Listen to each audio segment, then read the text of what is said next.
These are the Puma Fast RBs, RB standing for Rule Breaker, weighing in at 437 grams on a size 11.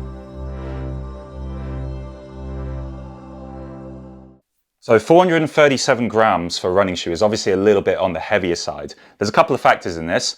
I've got the suede version because it was the only version that was available. Puma only made 1,000 of this shoe, and the synthetic versions, there's none of my size. Now a UK size 8 in the synthetic version is 355. So I reckon a 11 would probably be 400 grams anyway. So we're talking about maybe 30 grams difference because I've got the suede version. Also, I'm a heavier runner. I weigh 95 kg. If you're a smaller guy and you wear heavier shoes, it's going to make a bigger difference than if you're a bigger guy and you wear heavier shoes. But this has got 3 carbon plates and a lot of foam, which for someone like me, being a little bit heavier, should make a massive difference. We'll obviously see towards the end of this video when I use it on Hyrox Paris. But yeah, I'm very, very excited. So why is this the rule breaker? Why is this shoe banned for most marathons, half marathons, most races? Well, it's because it's got 1, 2, 3 carbon plates. You're only allowed 1. And the stack height, which is that, is 52 millimeters compared to 40 millimeters, which is what you're normally allowed. But what's interesting is I looked on the Hyrox website and there's no rules about what type of shoes you can wear. So we should be okay to wear this for Hyrox. Now, if you're looking for a Hyrox shoe, generally what you look for is obviously a running shoe. So the general super shoes with running are quite good for Hyrox as well, but you need one with good grip on the bottom, because if you wear something like the Saucony Endorphin Elites, for example, they've got a completely flat bottom. You'll just slide all over the place on the sleds. This has got the usual Puma grip, so it should be fine on the sleds. And also, like I said, because I'm heavier, it doesn't really affect me as much which shoes I wear. You also want quite a stable shoe if you're not very good at lunges or wall balls, because if your shoe's rocking all over the place, you might find that quite difficult. I don't tend to find those very difficult because, again, I've trained my legs a lot. I'm fairly strong. So I'm not worried that this is very high up and it might be a little bit unstable. But obviously, we'll see on the day. They are super bouncy. This is definitely the bounciest shoe I've ever worn in my life. See that? See how much cushioning there is? Feels pretty stable as well.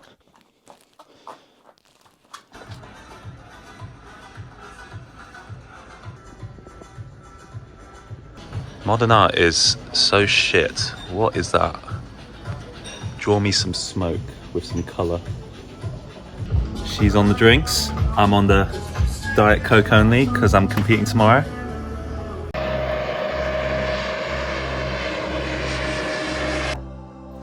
We've got the shoes ready to go. We've got my race in about an hour's time. And I have actually brought along my other pair of shoes that I was originally going to race on before I decided to do these. Just in case they tell me I'm not allowed to race in this, but I'm pretty sure it's fine. We'll see. We're here at the arena.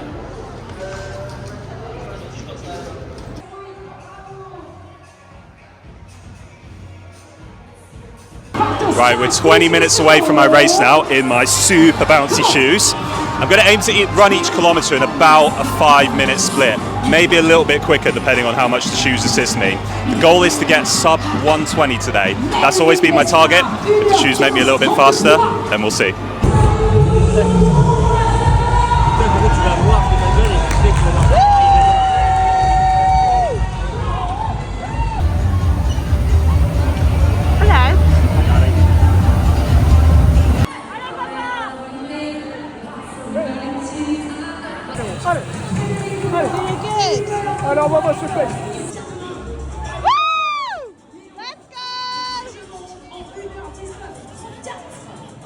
Alright, the verdict. How are the shoes and what time did I get?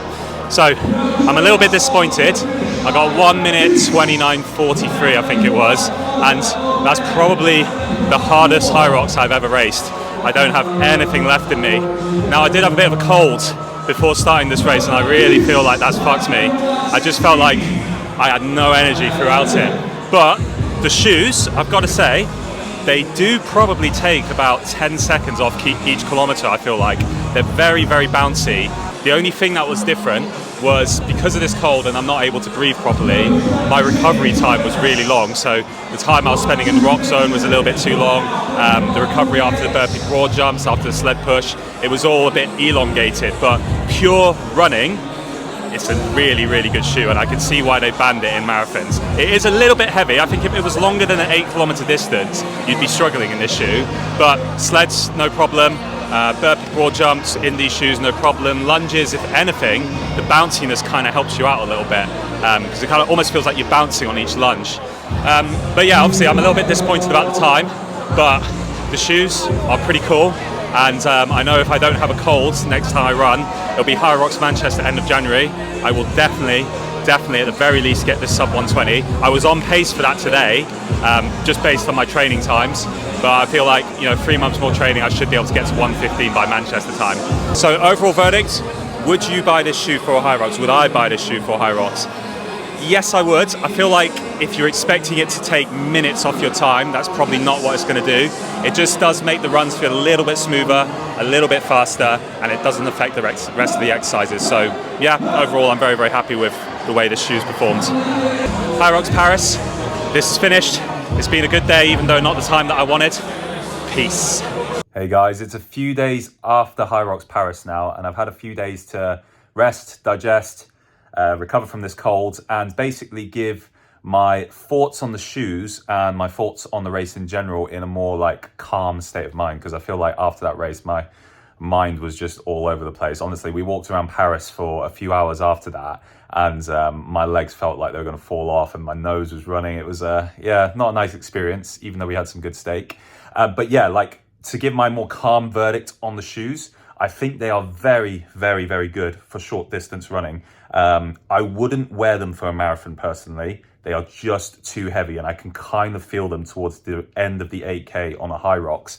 But I definitely felt like, especially my first couple of kilometers before I really hit that red zone of heart rate, they felt ridiculously fast compared to my training runs. And what happened was, on the day, I looked back at the timings that I did, and when I started to red zone on the sleds, which is pretty normal, the sleds are always going to be the hardest part of any Hyrox, that's the point where I felt like my cold made it really, really hard to recover. And I absolutely hate excuses, but I looked back at my training times, and it doesn't make sense for me to run a slower Hyrox other than not being fully recovered. So unfortunately, the test was kind of a little bit ruined by that.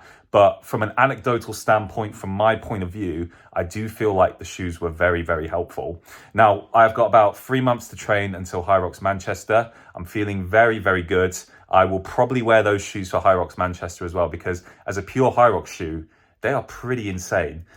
If I were you guys though, it's a very expensive shoe, and I've bought this for an experiment. I mean, it's £325 for a running shoe at the end of the day.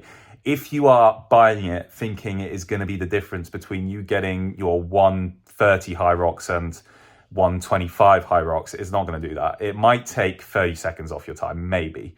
But I'm just doing it for a bit of fun. And to be fair, the bounciness is really, really fun to run in.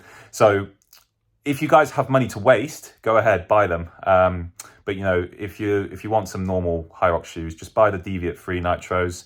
Saucony Endorphin Pro 4s, they're all really good. Any of the running super shoes are pretty damn good. But consider your build as well. If you're a lighter runner, I would recommend you buy one with a good grip. Stuff like the Alpha Fly or the Endorphin Pro, the Endorphin Elite, sorry. They are going to be quite slippery unless you're a very, very heavy runner like me. But yeah, that's the overall verdict on the shoe, guys. I'm looking forward to the next vlog, which will probably be a training vlog, and then it will be Hyrox Manchester after that. And I promise you right now, we're going to set some good PBs on that, as long as I don't get ill beforehand. Peace.